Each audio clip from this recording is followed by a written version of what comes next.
Hello friends, আপনারা দেখছেন কৃষিভিত্তিক ইউটিউব চ্যানেল কৃষকের স্বপ্ন 24। আর সঙ্গে রয়েছি আমি আপনাদের বন্ধু গোলক। তো ফ্রেন্ডস, দেখতে পাচ্ছেন আমরা সৌরভদার বাড়ি ওয়ান মালটার জমিতে আজকে 5 দিন যাবৎ পুনিংয়ের কাজ করছি। এই যে দেখতে পাচ্ছেন পুরো বাগান পুনিং করা হয়েছে, প্রচুর এরিয়া, 3 বিঘার এরিয়া এটা। তো এর মধ্যে কিছু কিছু গাছ আপনারা দেখতে পাচ্ছেন, এই যে এইখানে এই যে আমাদের চাষি বন্ধু দেখতে পাচ্ছেন এখানে গাছটাকে কেটে দিচ্ছে। তো এটা কি গাছ, কেন কাটছে সেই সম্পর্কে আমরা একটু জানার চেষ্টা করব। তো আমাদের এই যে দেখতে পাচ্ছেন এদিকেও আর একটা গাছ কাটা হয়েছে।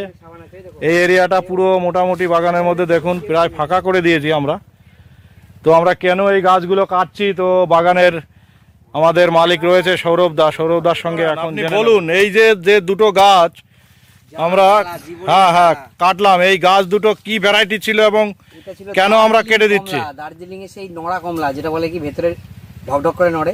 আচ্ছা আচ্ছা, খুব বড় বড় সাইজ হয়, খুব বড় বড়, এরকম বড় বড় হয়। হ্যাঁ, আমরা পাশে আর একটা গাছে দেখতে পাচ্ছি কিছু কমলা রয়েছে। ওটা কি কমলা ছিল?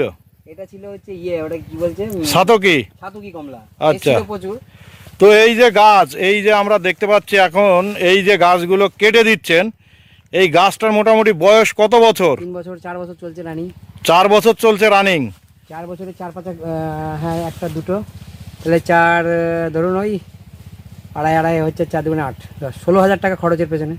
এর পেছনে 16,000 টাকা খরচা, কিন্তু সেই গাছ এখন কেটে দিতে হচ্ছে ওষুধে ঠিক করার জন্য, ও রিকভার করার জন্য। তো এই গাছগুলো মোটামুটি কোথা থেকে নেওয়া ছিল? এগুলো ছিল কিছু, নাম বলা যাবে না, বড় বাগান থেকে নেওয়া ছিল, কিছু বড় নার্সারি থেকে নেওয়া, কিন্তু নাম বলা যাবে না। আচ্ছা, তো এই যে গাছগুলো আমরা দেখতে পাচ্ছি, একটু ওইদিকে চলুন। তো এই গাছগুলো যে এই যে এত বড় গাছ কেটে দেওয়ার জন্য আমরা তো সত্যি খুব খারাপ লাগছে। তো এই গাছটা কেন কেটে দিলেন একটু সেইটা যদি বলতেন। এই গাছে কোনো রিকভার নেই, এই ইয়েলো কালার। ইয়েলো কালার, প্রথমত ইয়েলো কালার, এইটাই, আর কোনো ফল নেই। আর ফল কি, ফুল কি এসেছিল? ফুল এসেছিল কিন্তু কোনো দাঁড়ায়নি, পড়ে গেছে। রোগ আছে তো, কি করে দাঁড়াবে? ও, ফুল আসে কিন্তু দাঁড়ায় না, ফল সেটিং হয় না, এইটাই হচ্ছে মেন রোগ। তো বন্ধুরা, আপনারা দেখতে পাচ্ছেন খুবই বড় গাছ, আমি ভালো করে দেখাচ্ছি, চারপাশ থেকে একটু দেখাচ্ছি। দেখুন এই যে প্রচুর গাছটা কিন্তু খুবই বড়, একটা ভয়ঙ্কর বট গাছের মতো গাছ।